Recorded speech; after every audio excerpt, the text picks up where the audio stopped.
In about 10 minutes, you're going to watch an enlisted soldier single-handedly end an officer's career. Not with a fist. Not with a complaint.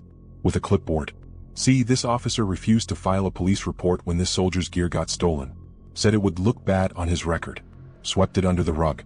So when the nuclear, biological, and chemical inspection rolled through, that soldier made sure his unit failed in the most spectacular, chain-of-command notifying way possible. But we're not starting there. Tonight, we're talking about a very specific breed of revenge. Military revenge. The kind where you can't punch your boss, but you can follow his orders so perfectly that he destroys himself. 3 stories.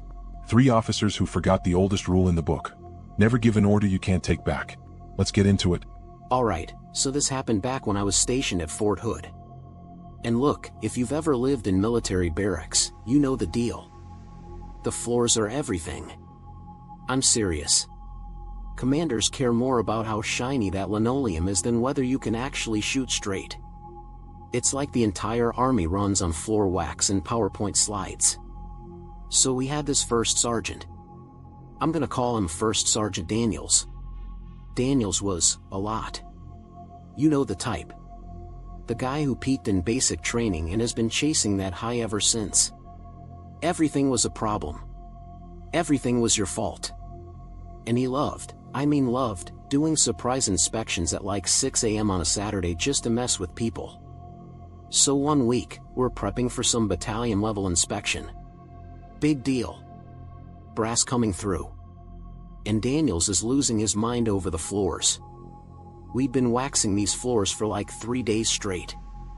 Layer after layer. Buffing. Polishing. The whole 9. And honestly, they looked great. I mean, we could see our reflections in them. Beautiful. Daniels walks in for the pre-inspection. He stands there. Arms crossed. Does that thing where he tilts his head like he's disappointed in you personally. And he says, and I quote, "This wax is uneven. I want all the wax off this floor. Start over." Now, a normal person would hear that and think, okay, he means strip it and re-wax. But here's the thing. We were tired. We were petty. And one of the guys in our platoon, Private Kowalski, had worked construction before enlisting. Kowalski gets this look in his eye. He goes, "First Sergeant said all the wax, right?" We're like, yeah. He didn't say strip and re-wax. He said remove all the wax. Now, I know what you're thinking. And yes, we knew exactly what we were doing. We requisitioned a belt sander. I don't even know how Kowalski got it approved. I think he told Supply it was for surface preparation. Which, technically, it was. We spent the next 4 hours grinding that floor down to raw concrete. And when I say raw, I mean raw. No wax. No finish. No shine. Just ugly, gray, porous concrete with visible scratches from the sander. First Sergeant Daniels comes back the next morning. I wish I had a photo of his face. He's standing in the doorway, and he's just frozen. His mouth opens. Closes. Opens again. What did you do? First Sergeant, you ordered us to remove all the wax. We removed all the wax. And here's the beautiful part, he couldn't punish us. We followed his order. To the letter. He tried to write us up.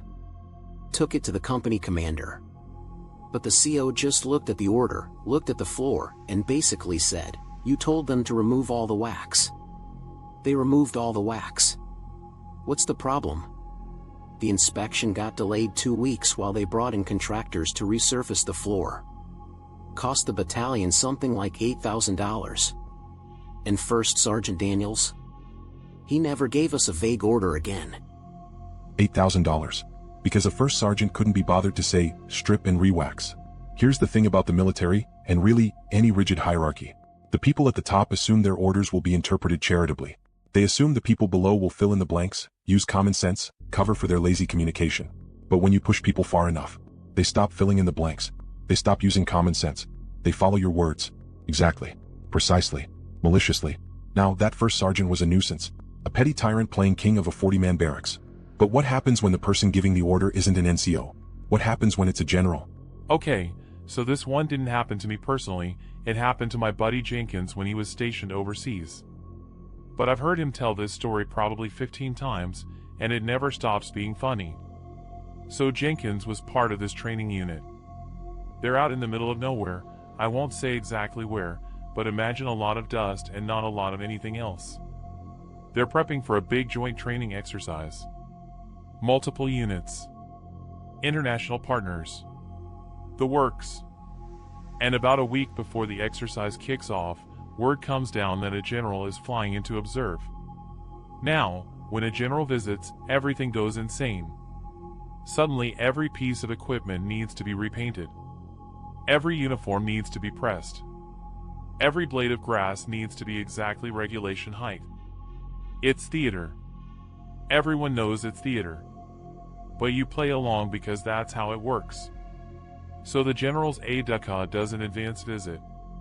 He's walking around, taking notes, being generally insufferable, as aides-de-camp tend to be. And he stops at this dirt road. Just a regular dirt road. The kind you find at any training facility.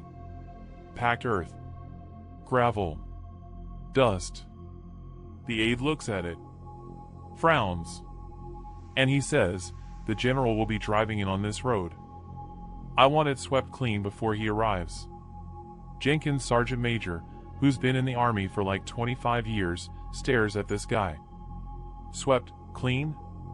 Swept clean. The general expects a clean environment. And he walks away.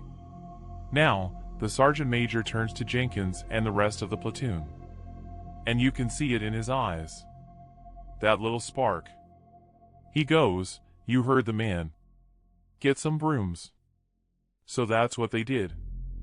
For 3 days. They swept a dirt road. Think about that. They're out there in the sun, pushing brooms across packed earth, watching the dust cloud up behind them and settle right back down. Sweep. Dust. Settle. Repeat. And because they were assigned to this task, they weren't doing the actual prep for the training exercise. Other units are running drills. Coordinating. Getting ready. Jenkins' platoon? They're sweeping dirt off dirt. The day the general arrives, he's driving down this road in his convoy. And there's Jenkins and about 30 other soldiers lined up on either side of the road, brooms in hand, literally sweeping dust out of the general's path like they're preparing for royalty. The general's vehicle stops. He gets out. He looks at the soldiers. Looks at the brooms. Looks at the road. What are you doing? Sir, we were ordered to sweep the road clean before your arrival. The general turns to his aide, and I wish I could have seen that guy's face. Apparently, it was the color of a tomato. The exercise ended up getting delayed by a day because so many man-hours had been wasted on the road sweeping detail instead of actual preparation. From what Jenkins told me, the general was furious. Not at the soldiers, at his staff. Because his stupid, vague order had turned his arrival into a comedy routine. And the best part? Nobody could discipline the soldiers. They followed the order. They swept the road. Exactly as instructed. Jenkins said the sergeant major was grinning for a week straight. A first sergeant loses $8,000. A general loses an entire day of a multinational training exercise. All because they couldn't be bothered to give a clear, intelligent order. There's a pattern here. These officers, they're not evil. They're not even particularly bad at their jobs. They're just disconnected. They live in a world where their words are law, and they've forgotten that the people beneath them are smart, creative, and very, very patient. But here's where things shift. Those first two stories? They're about collective action. Groups of soldiers banding together to make a point. This next story? This is personal. One soldier, one officer, and a grudge that waited 8 months to collect. All right. This one's mine. And I'm not gonna lie, I'm still a little proud of how this played out. So I was an E4 at the time. Nothing special. Did my job, kept my head down, tried not to get noticed by the wrong people. You know the drill. Our commanding officer was this captain I'll call Captain Morrison. Morrison was one of those guys who cared about exactly one thing, his career. He wanted to make major. Badly. And his strategy was simple: never let anything negative touch his record. No incidents. No complaints. No problems. On paper, his unit was perfect. In reality, we were a mess. Morale was garbage. Equipment was falling apart. But Morrison didn't care about fixing problems, he cared about hiding them. So here's what happened. One weekend, I'm off base. Come back Monday morning, go to my locker, and half my gear is gone. My rucksack. My gas mask. My MOPP suit, that's the chemical protective gear. My poncho, liner, e-tool, all of it. I'm talking like $2,400 worth of equipment. Now, I know I locked that locker. I always lock that locker. But somehow, someone got in. I report it immediately. Go up the chain. First my sergeant, then my platoon leader, and eventually it gets to Captain Morrison. Morrison calls me into his office. He's sitting there with this look on his face like I've personally offended him by having my stuff stolen. Specialist, are you sure you didn't just misplace it? I wanted to throw something. Sir, I didn't misplace $2,400 worth of gear. It was in my locker. Now it's not. Someone stole it. He sighs. Does that thing where he pinches the bridge of his nose? Look. If we file a police report, that goes on the unit's record. That gets flagged at battalion. That raises questions. You understand what I'm saying? I understood exactly what he was saying. He didn't want the theft on his record because it would make him look bad. So what am I supposed to do, sir? I need that equipment. You'll need to pay for it out of pocket. Statement of charges. We'll process it quietly. Out of pocket. $2,400. Because he didn't want to file a report. I was making maybe $1,900 a month at the time. He was asking me to give up more than a full paycheck because he wanted to protect his promotion chances. I signed the paperwork. Didn't have a choice. But I remember walking out of that office thinking, I'm not going to forget this. And I didn't. See, here's what Captain Morrison didn't know about me. I paid attention. I watched. I waited. 8 months later, we get word that an NBC inspection is coming through. Nuclear, biological, chemical. This is a big deal. Basically, inspectors from way up the chain come through and verify that every single soldier has their full NBC equipment and knows how to use it. It's a readiness check. If your unit fails, it reflects directly on the commanding officer. Very directly. And here's the thing, Morrison had been covering up equipment shortages for months. Not just my stuff. Other soldiers had missing gear too, but Morrison would just shuffle things around, borrow equipment from other platoons, fudge the paperwork. Whatever it took to make his numbers look good. When the inspection was announced, he started scrambling. Suddenly we're doing equipment consolidation. Borrowing MOPP suits from units across the base. Hiding soldiers with missing gear on special assignments so they wouldn't be present for the inspection. Standard Morrison stuff. But here's where I came in. I'd replaced my stolen gear by this point, slowly, out of my own pocket, because I needed it. But I still remembered. And I'd been keeping track of all the soldiers who'd had gear lost or misplaced and had it covered up. There were 11 of us. About a week before the inspection, I reached out to them.